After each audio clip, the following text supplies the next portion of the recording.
All right, fellas, we should be live right now. What's up, ladies, fellas? How is everybody this weekend? Hopefully it's off to a wonderful start. Hopefully the showdowns this week have gone well for you. If they haven't, the main slate is always a wonderful opportunity to get back after it. We do have the NBA starting this week, so I'll get it into our current promotion here in just a moment. Still looking for a couple more fantasy basketball players for a Sunday night and a Monday night draft.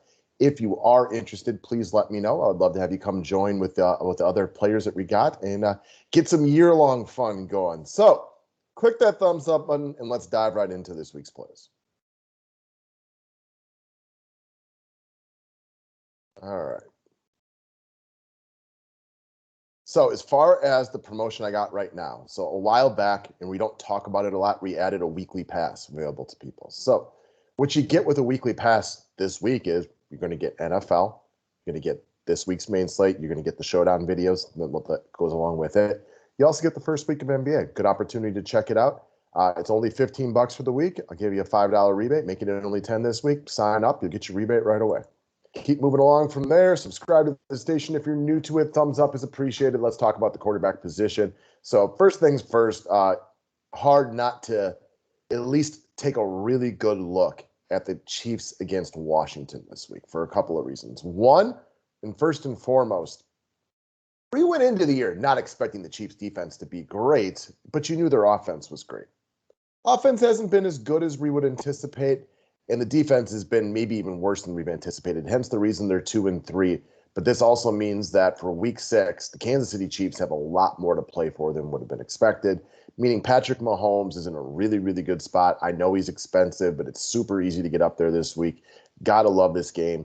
I don't understand why the Washington football team's defense is as atrocious as they are, but they have been flat out atrocious this season. One of the worst defenses in football. It doesn't make sense, but it's the way things are right now. So a good offense like the Chiefs, very, very motivated, coming off of an embarrassing loss where they got absolutely rolled by the Buffalo Bills. This is still Pat freaking Mahomes. I expect a big week from him here. Minimum 20 with like legit 40-point upside, as we know when this guy steps out onto the field. Also, while I could anticipate Washington's defense getting better because they have the talent, I don't think it's going to be this week, not against this team.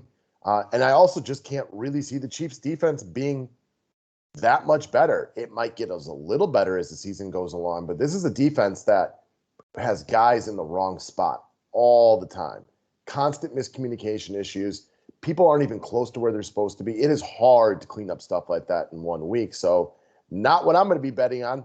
Why that's good for Patrick Mahomes is this game's going to be supposed to be a shootout. It has got a higher point total prediction than any other game on the main slate by a full field goal, which, again, a field goal doesn't sound by a lot, but when we look at like the point predictions, that is a pretty decent amount. So this is a great game to target. And why not take a look at the former MVP, the Super Bowl champion, Pat Mahomes, because it's easy to get up there this week.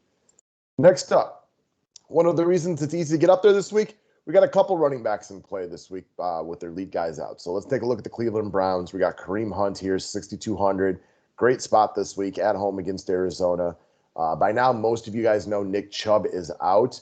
And while KAREEM Hunt is listed as questionable, from everything I've seen, and it sounds like from everything everybody else tells me, it's anticipated that he's going to play.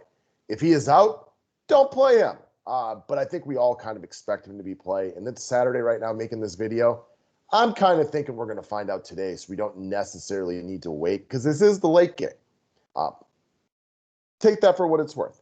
Plan on the pivot if you needed to be, but I think most of us are anticipating KAREEM Hunt's going to be out there. I think we're also anticipating dude's going to be monster chalk this week.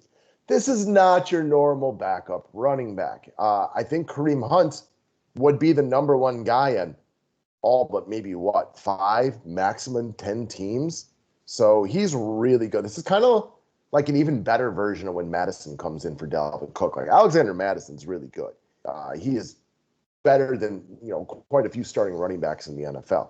KAREEM Hunt is real good. And if it wasn't for the fact that Nick Chubb was one of the better runners of the football in the league, he would be seeing a ton of carries right here. So he's going to be a monster chalk for all the obvious reasons.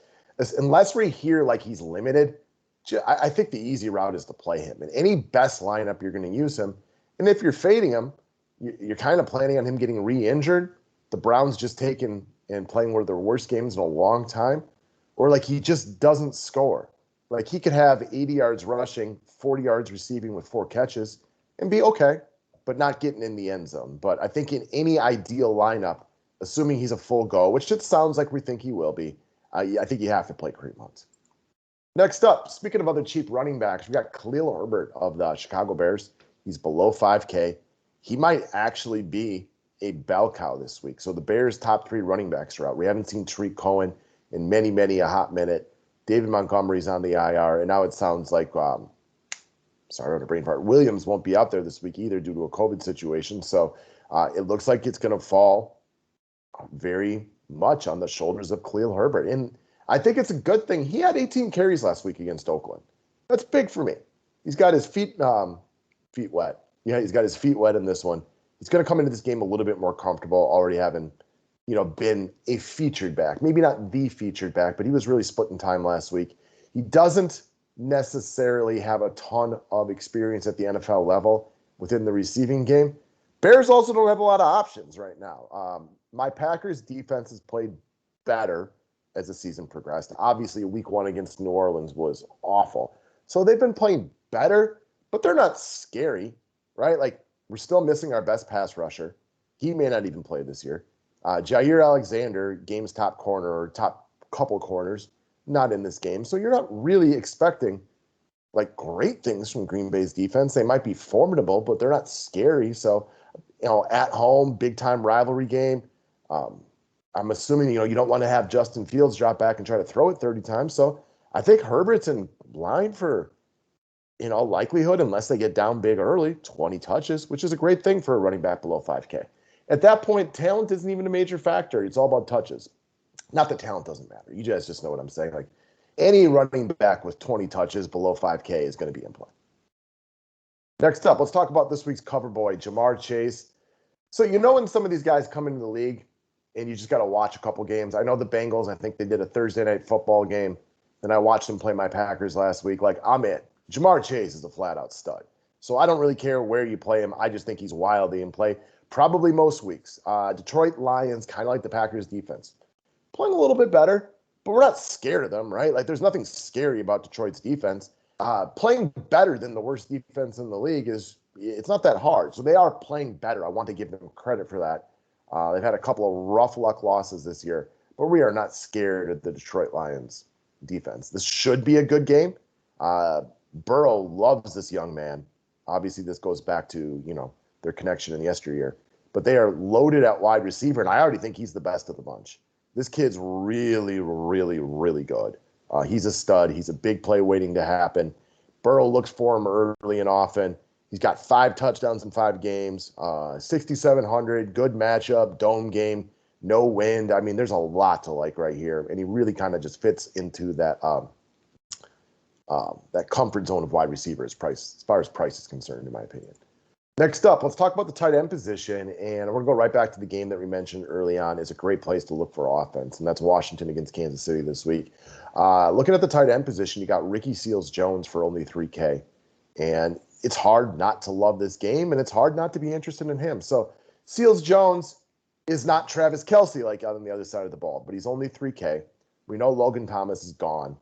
He's a very capable pass catcher. From the best of my knowledge, he's a better pass catcher than he is blocker. One of the reasons he's maybe never caught on in the NFL is like a full-time type of guy, but he's very capable of doing the thing that rewards DFS players. We don't care a lot if you're a good blocker or not for DFS points. We don't get anything for that. But this is a team right now who's got a couple injuries against a really, really bad defense. Curtis Samuel out, McLaurin banged up, Gibson banged up, Brown banged up. So there's a lot of guys here not at full strength. He is at full strength. Already mentioned Logan Thomas is out. So for 3K against a terrible defense with a capable quarterback, it's hard not to give a real look to Ricky Seals-Jones. This is one of the reasons it's easy to get up to Patrick Mahomes, and you can easily pair Mahomes with Kelce or with Tyreek Hill this week. It's not even a struggle to do it. And you can play both tight ends, or you can get up to Tyreek Hill and play him with Jones. Do whatever you want. The Chiefs can't stop anyone. And while Washington's not running out their full strength offense, so if they're bad, it's probably more about them just playing poorly. Very low risk with a guy like Seals-Jones at only 3K. That is what I got this week. I want to wish everyone out here the best of luck. Go win yourself that money. Weekly passes, get a $5 rebate this week. We'll see you all for NBA. And basically, good luck overall, guys.